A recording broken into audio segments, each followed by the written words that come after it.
So in this video, I really want to talk to you about some crazy stuff that is happening in our world right now. And this little thing with GameStop has afforded me the opportunity. So hang around.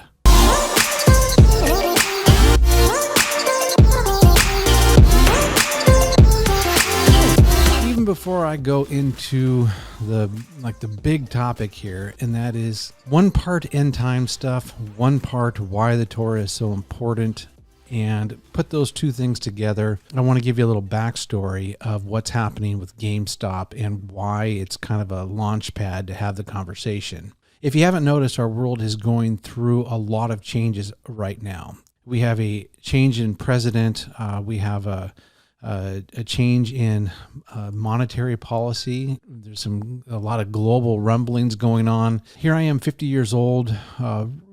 Remember with great clarity the 2008 housing market issue and just the stock market crash.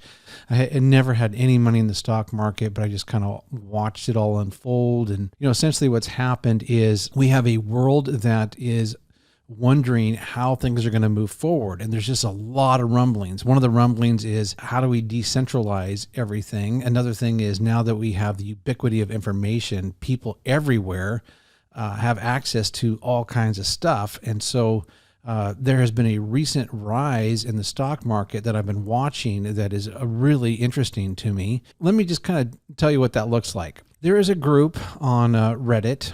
Don't go there. A lot of cussing, really kind of foul. But I'm a guy that doesn't want to bury his head in the sand. And part of it is I'm kind of a culturalist. I want to see what's going on. That's part of the reason I started to adopt the Torah, is because I started to see what was happening to me in my evangelical upbringing, is that there was always a very American way to do church. And it took that understanding of church, read it into the Bible, and we basically came out with a bunch of saved by grace people that didn't want to respond in obedience to the gospel. And so it was a real popular message, because basically anyone could do whatever they wanted to do. But I don't want to be like that. I want to respond to God's grace and be an obedient son. So anyway, things are coming to an ahead. Here's how I kind of found this out. I'm raising my sons, and I wanted to teach them things that were not taught to me. I wanted to teach them about the stock market and how that worked. And it came at a kind of a good time, because last year the stock market went up quite a bit, and I knew it was probably going to form into a bubble and all that stuff. We're still seeing if that bubble will ever pop. So I've trained my sons to be cautious. The bottom line is they've learned a ton, and I started to put some money in the stock market myself, because I wanted to be educated to be able to teach them, help them. And by the way, this is all like pre-COVID. I mean, I'm just innocently trying to understand. I've been in spots in 2008. My boys went through it. We didn't have enough money to buy food. I didn't have enough money for gas to get them to their baseball games. I mean, we really, really went through it, and we're just trying to find a way forward together, me and my growing sons. So anyway, you've got young kids that are on these Reddit feeds, and one of them, Wall Street Bets, basically figured out, they're a bunch of gamers, it seems to me. They figured out that some hedge funds were going to short some particular stocks, and one of them was GameStop, and they all love GameStop. They don't like to see GameStop go away, because it's nostalgic for them. One kiddo, 23 years old, bought a bunch of GameStop in this process, and he held it, and right now it's over $1 million, and he's still not going to sell. And there's a reason he's not going to sell. So we're going to look at this video real quick, and I'm going to commentate on it just a little bit, and I'm going to wrap it all up for you at the end, so you understand what this really has to do with the gospel and the kingdom, end times, and all this kind of stuff. Here we have a video. It's a meme. It is of Neo in the Matrix. I've not seen the movie. I don't know what it's all about. I've seen parts of it, but when you're looking at this, here is the antagonist. They're going to come against one person, Neo. They're saying, "Hey, you retards, have you learned your lesson yet?" Now, this is the Reddit people that affectionately refer to themselves as the retards, because there's this kind of overarching thing with what they call the suits, Wall Street, that they're the professional investors or institutional investors, and that the retail investment clientele, well, they're just a bunch of dopey people. They don't know what they're doing. You have the invention of Robinhood and free trading, so you have all these retail investors flooding the market, and they call themselves retards, which I completely disagree with. I think it's totally not appropriate. So just hear that from me. But they call themselves that because they're being self-deprecating. You're calling us retards. Well, the retards want to rise up. And another guy I follow on the stock market was looking at the GameStop situation, and he's saying this is basically what's happening in Star Wars. You have a ragamuffin group of people that have found a way to come against Wall Street and punish them. So I'm going to just kind of go through this with you. It has no sound. Retail investors aren't supposed to get rich, so you kind of get the idea here. And you've seen this all over the news right now. SEC, hedge funds. This is a Melvin Capital. This is a big one that they want to go against. If you read some of the comments and the videos of the people on Reddit, these, again, kids that went through the 2008 crisis, and when Wall Street made some bad investments, bad bets, the U.S. government came in and helped them out, and all these kids, as moms and dads, are losing their homes and stuff. And so there's just a lot of bitter taste in people's mouths, and they came together and said, hey, we're going to do something to get back at these guys. So they're going to get back at Melvin Capital, and Citron Research is a big one, because what they want to do is they want to short companies. Basically, what happens is these hedge funds bet against another company like a GameStop and try to make the stock price go down so they can profit off it. But they're artificially making that stock price go down. Well, what happens if you take what's called a short position, and then a group of people essentially coordinate, and then they all buy the stock and the stock price goes up?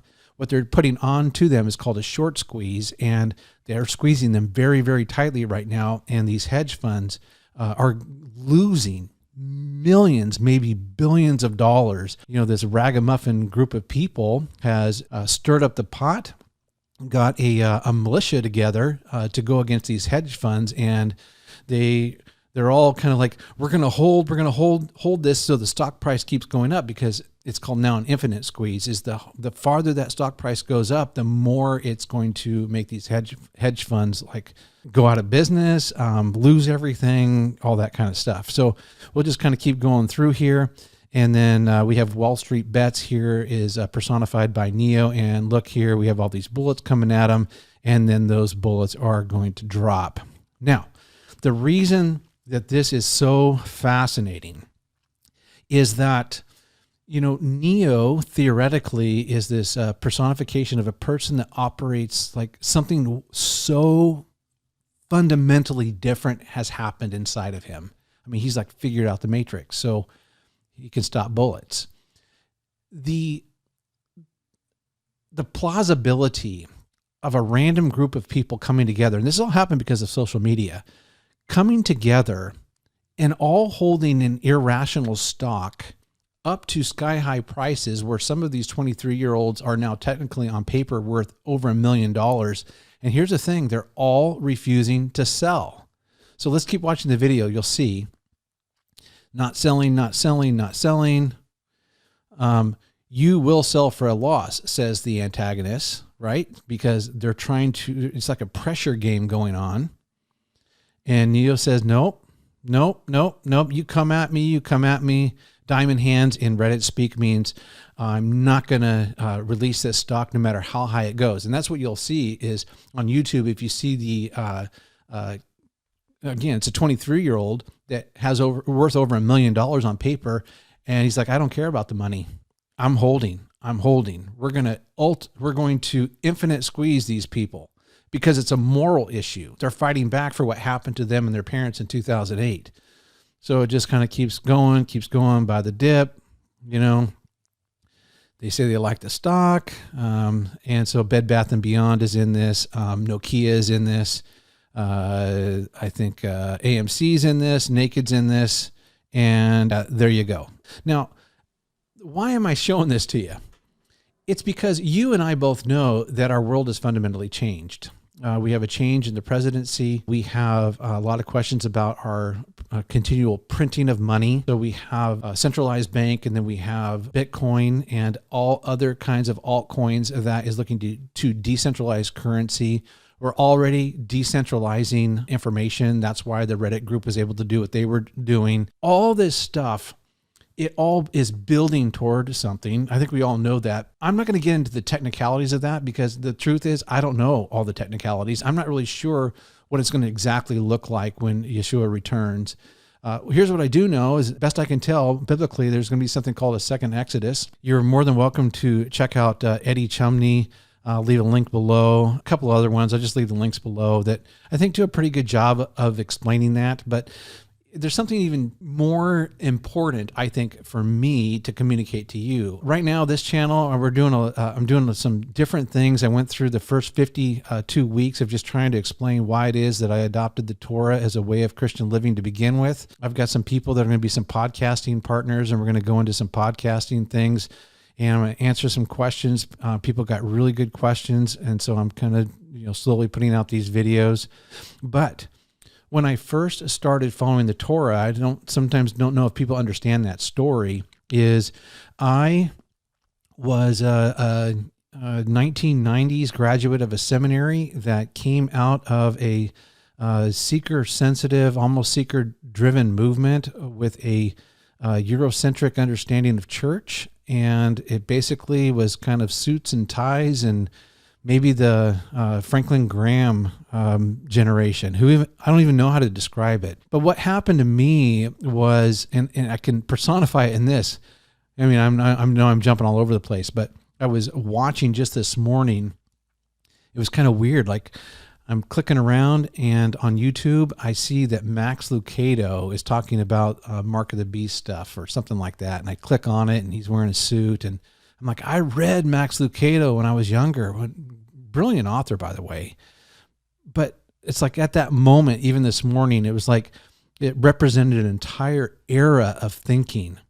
And what happened was I was a part of that era, wanted to do well, and I did. There was times I got caught up in like consumer-oriented church patterns, and the music guy I worked with, I mean, I love him to death. He just said, "Man, Trav, this is not what I signed up for." And I'm like, I didn't sign up for it either, but I don't know what else. I don't even know how to move forward. And so that's when I went to Azusa, and I studied under Richard Foster, Dallas Willard, trying to understand the spiritual formation movement. Ultimately figured out that was rooted in Catholic mysticism. And I'm like, that doesn't, I mean, some practices are good, but there's got to be Bible stuff. So I went and read the Bible for everything I was worth, man. I just I got to find out what is going on in the scriptures.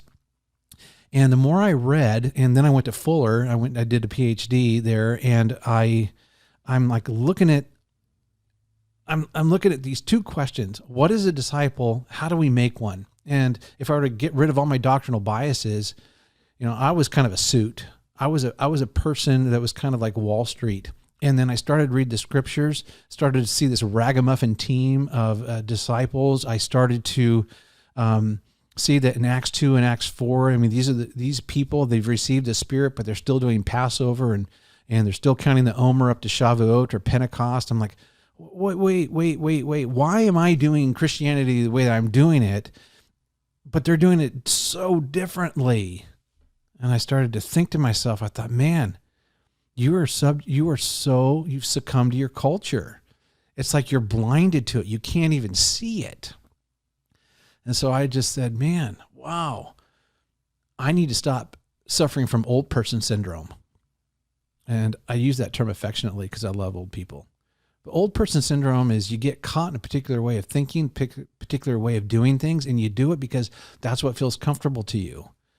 And I said to myself, no, you can't do that. You need to read the scriptures, find out what's really in there, and understand that your God is an absolutely consistent God. Maybe I've been reading into Paul that the law was done away with, or being under the law. I have all kinds of videos on that kind of stuff, and I'll still keep working on it. But the bottom line is the more that I saw that God was consistent, the more I understood that really I didn't have so much of a theological issue with making the adaptation. I had an old person syndrome, and I just wasn't seeing it. There are a lot of changes I just couldn't see.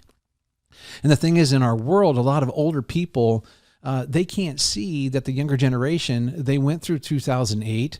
They are the information age is ubiquitous. They're sick and tired of being sick and tired. They've gone to their colleges. They've graduated. There are no jobs for them. They have nothing to lose, and they've risen up. And so they're fighting, and decentralized currency like Bitcoin will become a reality. It is becoming a reality. And part of the reason I say all this is like, man, we can't keep our head in the sand anymore. We can't do it with our world, and we also can't do it with the scriptures. And part of the reason I see that sometimes I'm like, man, I'm all for saved by grace, but we've got to respond in obedience. And when we take away the Torah, what happens is Christianity becomes a free-for-all, and you succumb to the cultural dominant culture of the day, and you start doing that stuff. Even Robert Weber would say, look, we need to do God's story. Too many churches, they end up doing, have Mother's Day services and Veterans Day services and 4th of July services, because they're trying to entertain people. I'm all for Mother's Day. I love my mom. I'm all for veterans. They fought so that they actually gave up. Some of them gave up their lives so that way I could live. I'm all for these things, but we can't let that usurp the very narrative of the scriptures. And I'm like, come on. We've got to stop suffering from old people syndrome. Our world is changing. Let's recognize it. I'm taking a look at these Reddit people, and I'm thinking, man, you guys have done something that is incredible. I don't agree with how you've gone about it all the time. I really don't, but just fundamentally. And so, I even bought some of the cheaper stock to be a part of the squeeze. I know I'm going to lose all the money. I don't even care, because I get what's happening. And part of it is all this is going to happen in our world, but we need to also just baseline here to bring it back to reality. We don't know exactly what it's going to look like when Yeshua returns, but here's what I do know. I want to be the kind of person that responds to Yahweh's grace and is found being obedient. I don't know all the details, but I want to be found being obedient. I want to be one of the 5 virgins that the oil lamp was full, that I'm in prayer, that I'm eating the way that Yahweh said to eat, that I'm observing the feast days the way Yahweh said to observe them. There's plenty of latitude in how we do all this stuff. None of it's burdensome. Even Jesus said that. Hey, my yoke is easy, my burden is light. All the rabbinic Pharisee stuff, that is burdensome. But what God gave us is not burdensome. So no matter how you understand all these end times things, the vaccine and all that stuff, and look, I won't do every video like this, but at some point we have to understand that Solomon was absolutely right. The thing's going to end at some point, and our Messiah is going to return. Did we fear God, and did we obey his commandments? This, us Jesus followers, is what we're to be about. It isn't about dressing up on a Sunday, playing Christianity. It's about us coming against powers and principalities, and the primary way that we do that, as people who are acting violently, is in the same way Jesus stood before Pilate.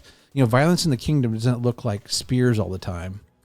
Jesus was being violent against the powers and principalities when he stood silent, like a lamb before its shearer is silent,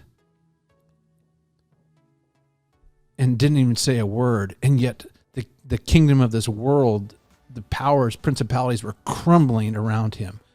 And then Yeshua breathed his last. That's the kind of Christian I want to be.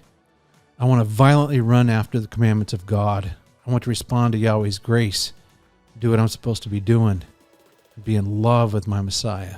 And yeah, you can if you want to reflect and make a comment down below, certainly do it. And I'll see you next time.